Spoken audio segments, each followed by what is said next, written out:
Good thing.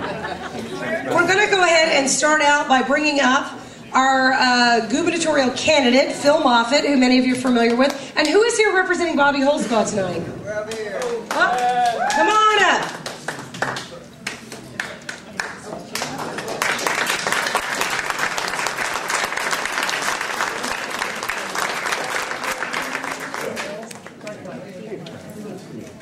You guys come on up.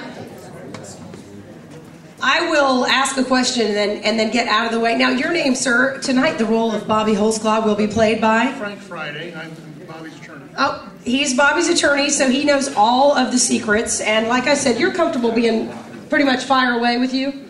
I'll be by all means. Okay, only I should have said just ask questions because we're in a new era of civility. And I should not use violent ideology because that'll be the front page of the Courier Journal. We have, Phil, I'm going to let you make a statement, just kind of an opening statement, and then I will let you, Frank, make a statement on behalf of Bobbie. We'll start that way. Thank you, Mandy. Thank all of you for coming out tonight, and a special thanks to any veterans that are here with us tonight. We owe a debt of gratitude to you that we'll never be able to pay back. I am Phil Moffett. I'm a candidate for governor. I'm a businessman from Louisville, and I've never run for office. I own a company that does technical support for things like BlackBerries and iPhones for larger corporations. And my running mate is Mike Harmon. He's a state representative out of Danville, Kentucky. He's been elected 5 times. He brings institutional knowledge of Frankfurt to our ticket that I just don't have as an outsider.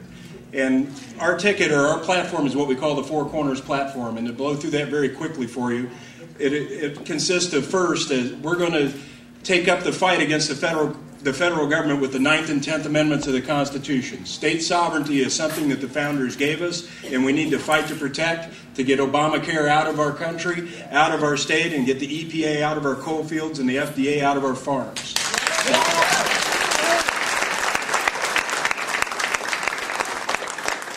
The second corner of the platform is jobs. The reason we don't have a lot of jobs in Kentucky is our tax system. We have 240 different state taxes, fees, and surcharges. And we want to strip those away and replace it with a consumption tax, a single-rate consumer sales tax on all goods and services at the retail level. This will make us the most competitive state in the nation to attract new businesses to Kentucky, and it will allow our existing businesses to be more profitable. And it's a simple fact. Profitable businesses hire more people. And that's how we're going to get more prosperity in the state of Kentucky. The third corner of our platform is education, and a third of our kids drop out before they graduate in our public school systems today, most in the 8th and 9th grades. And of those that graduate, 60% can't read or do math at grade level.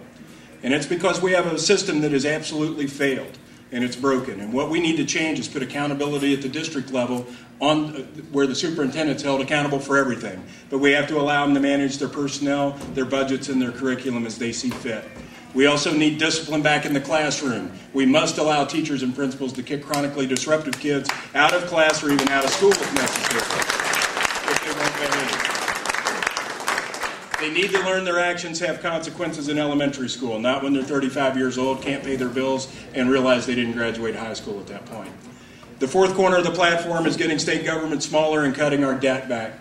In the last 10 years, we've gone from $4 billion worth of debt to $44 billion worth of debt, all while having a balanced budget amendment at the state level.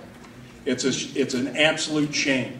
We have to get our budget back in control. We need to manage the state budget like I manage my business budget and you manage your home budget.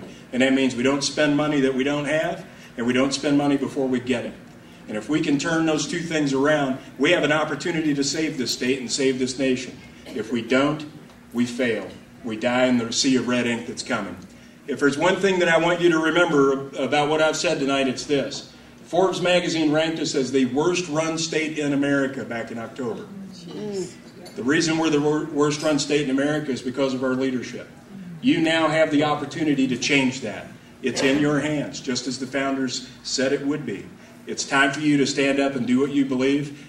Go out to philmoffett.com. If you like what we have to say, please contribute, join our cause. We need to support 56 days to the primary. Thank you very much.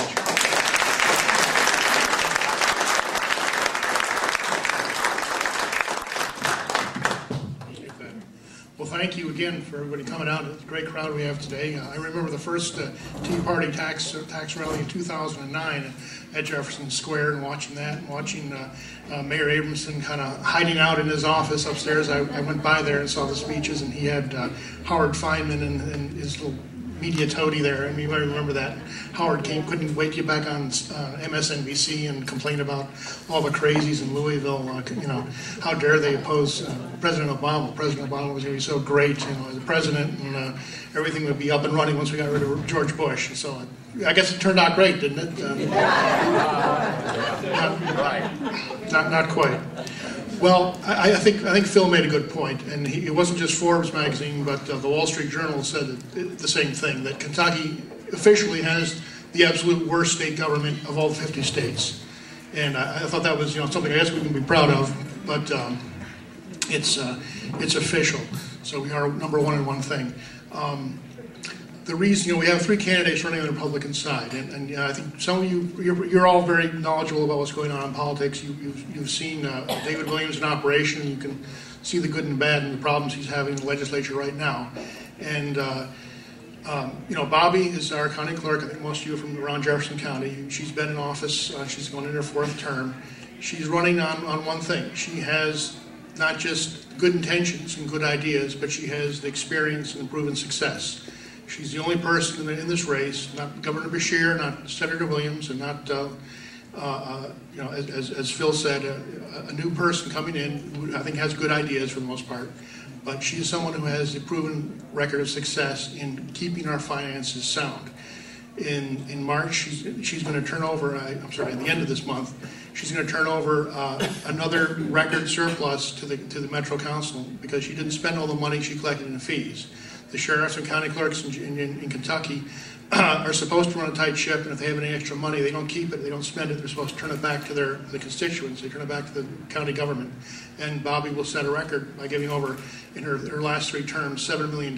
That's no person, not Rebecca Jackson, not anybody else, has ever turned over in the whole career.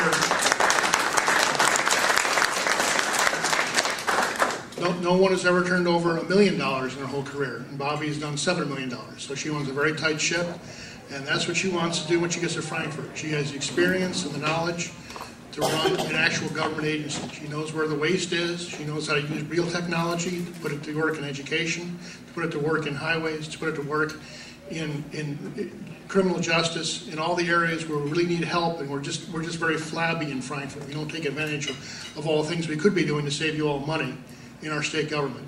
And you know, people complain about several things about how state government doesn't work, and maybe the unions do too much, but I mean, it's mostly because our own darn politicians are just too lazy or too quarrelsome or something, but they just don't do things in Frankfurt. We need to change everything in Frankfurt about how they go about doing the things they do now. It's just because it's simply not emphasizing what we all need done in state government. That's what Bobbie wants to do.